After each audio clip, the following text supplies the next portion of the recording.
1905 ഇംഗ്ലണ്ടിൽ നടപ്പിലാക്കിയ അതേ രാഷ്ട്രീയ സംവിധാനം. തെരഞ്ഞെടുപ്പിൽ തോറ്റ പാർട്ടി ഭരിക്കുന്നവരെ കൃത്യമായി അടയാളപ്പെടുത്താനും പിന്തുടരാനും ഉത്തരവാദിത്തമുള്ളവരാക്കാനും വേണ്ടി നടപ്പിലാക്കിയ സംവിധാനം. തങ്ങളുടെ ഭരണം എങ്ങനെയായിരിക്കുമെന്ന് ജനങ്ങൾക്ക് സൂചന കൊടുക്കാനും തങ്ങളുടെ നേതാക്കൾക്ക് പ്രതിപക്ഷത്തിരിക്കുമ്പോൾ തന്നെ ഭരണപരിചയം കിട്ടാനും തങ്ങളുടെ ടീമിനെ ജനങ്ങൾക്ക് പരിചയപ്പെടുത്താനും ഉപയോഗിക്കുന്ന രീതി. ലോക്സഭാ തെരഞ്ഞെടുപ്പിലെ മിന്നുന്ന ജയത്തിന്റെ പ്രതീക്ഷകളുമായി 2026 നടക്കുന്ന നിയമസഭാ തെരഞ്ഞെടുപ്പിന്റെ പ്രവർത്തനങ്ങളിലേക്ക് UDF കടക്കുമ്പോൾ കേരളത്തിന് അത്ര കണ്ട് സുപരിചിതമല്ലാത്ത ഈ രാഷ്ട്രീയ തന്ത്രം പയറ്റുകയാണ് നിഴൽ മന്ത്രിസഭ. മുൻ തെരഞ്ഞെടുപ്പുകളിൽ നിന്ന് വ്യത്യസ്തമായി കൃത്യമായ മുന്നൊരുക്കത്തോടെ മുന്നോട്ട് നീങ്ങാനാണ് മുന്നണിയുടെ തീരുമാനം. ഇതിന്റെ ഭാഗമായി നിഴൽ മന്ത്രിസഭ രൂപീകരിച്ച് സർക്കാരിനെതിരായ ആക്രമണം കടുപ്പിക്കാനാണ് ശ്രമം. സർക്കാരിനെ പ്രതിസന്ധിയിലാക്കുന്നതിനൊപ്പം തന്നെ വരാനിരിക്കുന്ന തെരഞ്ഞെടുപ്പിനുള്ള പ്രകടന പത്രികയ്ക്ക് രൂപം നൽകാനും ഇതിലൂടെ UDF ലക്ഷ്യമിടുന്നുണ്ട്. അഴിമതികൾ കണ്ടെത്തി കൃത്യമായി ജനങ്ങളിലേക്ക് എത്തിക്കാനും ഇതുവഴി സർക്കാരിനെ പ്രതിക്കൂട്ടിൽ നിർത്താനുമാണ് പദ്ധതി. ഇതിനായി 2022 UDF രൂപീകരിച്ച ഉപസമിതികളാണ് നിഴൽ മന്ത്രിസഭകളായി രൂപാന്തരം പ്രാപിച്ചിരിക്കുന്നത്. സർക്കാരിന്റെ ഓരോ വകുപ്പുകളുടെയും പ്രവർത്തനം സൂക്ഷ്മമായി നിരീക്ഷിക്കുന്നതിനൊപ്പം അതിനുള്ളിലെ അഴിമതികൾ കണ്ടെത്തുകയാണ് പ്രധാന ലക്ഷ്യം. വകുപ്പുകളിലെ വിശ്വസ്തരായ ഉദ്യോഗസ്ഥരുടെ സഹായങ്ങൾക്കൊപ്പം തന്നെ അതത് മേഖലയിലെ വിദഗ്ധരുടെ അഭിപ്രായങ്ങളും നിർദ്ദേശങ്ങളും സ്വീകരിക്കും. ഇത്തരത്തിൽ കിട്ടുന്ന വിഷയങ്ങൾ പരമാവധി ജനങ്ങൾക്ക് മുന്നിലെത്തിക്കും. 2 വർഷം മികച്ച പ്രവർത്തനം നടത്തി പ്രകടന പത്രികയ്ക്ക് വ്യക്തമായ രൂപം നൽകുമെന്ന് പ്രതിപക്ഷ നേതാവ് VD സതീശൻ പറഞ്ഞിരുന്നു.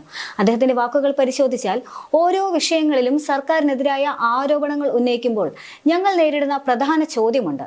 നിങ്ങൾ വന്നാൽ എന്തു ചെയ്യുമെന്നതാണ് ആ ചോദ്യം. അതിനാൽ തന്നെ എല്ലാ വിഷയത്തിലും കുറ്റം മാത്രം പറയാതെ ഞങ്ങൾ അധികാരത്തിലെത്തുമ്പോൾ എന്ത് നിലപാട് സ്വീകരിക്കുമെന്ന് കൂടി കണ്ടെത്തേണ്ടതുണ്ട്. കുറ്റം മാത്രം പറഞ്ഞിരിക്കാൻ സാധിക്കില്ല. നിയമസഭാ തെരഞ്ഞെടുപ്പിന് 2 വർഷം ഇല്ലെന്നിരിക്കെ പ്രകടന പത്രികയ്ക്ക് വ്യക്തമായ ദിശാബോധം നൽകാൻ ഈ നിഴൽ മന്ത്രിസഭയ്ക്ക് സാധിക്കും.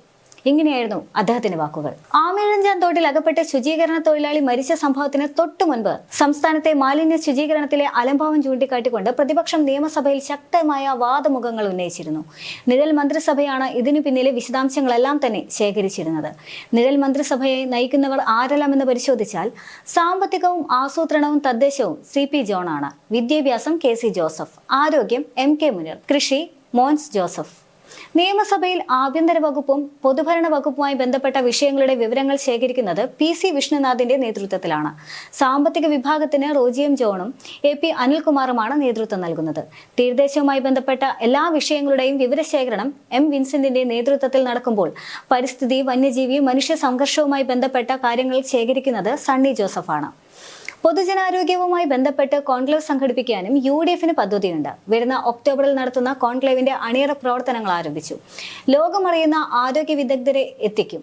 ഡോക്ടർ SS ലാലിന്റെ നേതൃത്വത്തിൽ ഒരു കൂട്ടം ഡോക്ടർമാർ സഹായിക്കുകയും ചെയ്യും. കോൺക്ലേവിൽ ഉരുത്തിരിയുന്ന ആശയങ്ങൾ മുന്നണിയുടെ പ്രകടന പത്രികയിൽ ഉൾപ്പെടുത്തും. പിന്നാലെ പ്രധാനപ്പെട്ട വിഷയങ്ങളിൽ കോൺക്ലേവുകൾ സംഘടിപ്പിക്കുന്നതും ആലോചനയിലുണ്ട്. Rajiv Gandhi centre for development studies സേവനവും പ്രയോജനപ്പെടുത്തും. ഇനി ചരിത്രത്തിലേക്ക് കണ്ണോടിച്ചാൽ ശ്രീലങ്കയിലെ തമിഴീഴം പ്രവർത്തകരും മാലിദ്വീപിലെ വിമതരും ലണ്ടനിൽ നിഴൽ മന്ത്രിസഭ ഉണ്ടാക്കുകയും തങ്ങളുടെ സ്വരം ലോകത്തെ കേൾപ്പിക്കുകയും ചെയ്തിട്ടുണ്ട്. അതുപോലെ ഇംഗ്ലണ്ടിൽ തന്നെ വിമത പ്രതിപക്ഷ അംഗങ്ങൾ ഷാഡോ ക്യാബിനറ്റും പരീക്ഷിച്ചിട്ടുണ്ട്. പല സ്ഥലത്തും ഭരണപക്ഷം ഉണ്ടാക്കുന്ന മന്ത്രിസഭയെക്കാളും ജനങ്ങൾ ശ്രദ്ധിക്കുന്ന രീതിയിൽ നിഴൽ മന്ത്രിസഭകൾ പ്രവർത്തിച്ചിട്ടുണ്ട്. ടോണി ബ്ലെയർ ഇംഗ്ലണ്ടിൽ പ്രധാനമന്ത്രിയാകുന്നതിന് മുൻപ് നിഴൽ മന്ത്രിസഭയിൽ തിളങ്ങിയിരുന്നു. സാധാരണഗതിയിൽ പ്രധാന പ്രതിപക്ഷമാണ് നിഴൽ മന്ത്രിസഭ ഉണ്ടാക്കുക. അവർക്ക് ആവശ്യമായ രേഖകളും പണവും സർക്കാർ തന്നെയാണ് നൽകുന്നത്. മറ്റുള്ള പാർട്ടികൾക്കും വിദഗ്ധർക്കും ഇത്തരം സംവിധാനം പരീക്ഷിക്കാമെങ്കിലും യാതൊരുവിധ സഹായമോ പിന്തുണയോ സർക്കാരിൽ നിന്ന് ലഭിക്കണമെന്നില്ല. അമേരിക്കയിൽ ട്രംപ് സർക്കാരിനെ പ്രതിരോധത്തിലാക്കാൻ വിദഗ്ധരുടെ നേതൃത്വത്തിൽ ഇത്തരമൊരു പരീക്ഷണം 2017 ആരംഭിച്ചിട്ടുണ്ടായിരുന്നു. ഇനി കേരളത്തിലെ സാഹചര്യത്തിലേക്ക് തിരിച്ചു വരുമ്പോൾ ആദ്യം സൂചിപ്പിച്ച പോലെ തന്നെ വിവിധ വകുപ്പുകളിലെ ഉദ്യോഗസ്ഥരുടെ സേവനം കൂടി പ്രയോജനപ്പെടുത്തിക്കൊണ്ട് വിവരശേഖരണം നടത്താനും അതിനു പുറമെ വിവിധ വിഷയങ്ങളെ സംബന്ധിച്ച് പൊതുജനങ്ങളിൽ നിന്ന് അഭിപ്രായം നേടാനും ഇവർക്ക് നിർദ്ദേശമുണ്ട്. യുവജനങ്ങൾ, വിദഗ്ധർ എന്നിങ്ങനെ കിട്ടുന്ന അഭിപ്രായങ്ങളും നിർദ്ദേശങ്ങളും നിഴൽ മന്ത്രിസഭ ശേഖരിക്കുകയും പ്രകടന പത്രികയിലേക്ക് ചേർക്കുകയും ചെയ്യും. നേരത്തെ പറഞ്ഞ വകുപ്പുകൾക്ക് പുറമെ ആഭ്യന്തര, പൊതുഭരണ വകുപ്പുകളുമായി ബന്ധപ്പെട്ട വിഷയങ്ങളുടെ വിവരങ്ങൾ ശേഖരിക്കാൻ PC വിഷ്ണുനാഥിനെയും സാമ്പത്തിക വിഭാഗത്തിന് വേണ്ടി റോജി M ജോണും AP അനിൽകുമാറും തീരദേശവുമായി ബന്ധപ്പെട്ട എല്ലാ വിഷയങ്ങളുടെയും വിവരശേഖരണം M വിൻസെന്റും നടത്തും. എന്നാൽ മുന്നണിയൊട്ടാകെ ഒരുമിച്ച് നിൽക്കുമ്പോഴും കോൺഗ്രസിലെ ഭിന്നതയ്ക്ക് അവസാനമില്ല എന്നാണ് ഏറ്റവും ഒടുവിലത്തെ വാർത്തകൾ സൂചിപ്പിക്കുന്നത്. കഴിഞ്ഞ ദിവസം നടന്ന KPCC ക്യാമ്പ് എക്സിക്യൂട്ടീവിൽ അധ്യക്ഷനായ കെ സുധാകരനെതിരെ പ്രതിപക്ഷ നേതാവ് വി ഡി സതീശൻ കടുത്ത വിമർശനം ഉന്നയിച്ചിരുന്നു. ഇത് വാർത്തയായതോടെ നേതൃത്വം അതൃപ്തി അറിയിച്ചു എന്നതും റിപ്പോർട്ടിലുണ്ട്. അതായത് വലിയൊരു മുന്നൊരുക്കം സംസ്ഥാന സർക്കാരിനെതിരെ നയിക്കുമ്പോൾ ഇത്തരത്തിലുള്ള തമ്മിൽ തല്ലും കോൺഗ്രസിനുള്ളിൽ പുകയുന്നുണ്ട് എന്ന് സാരം.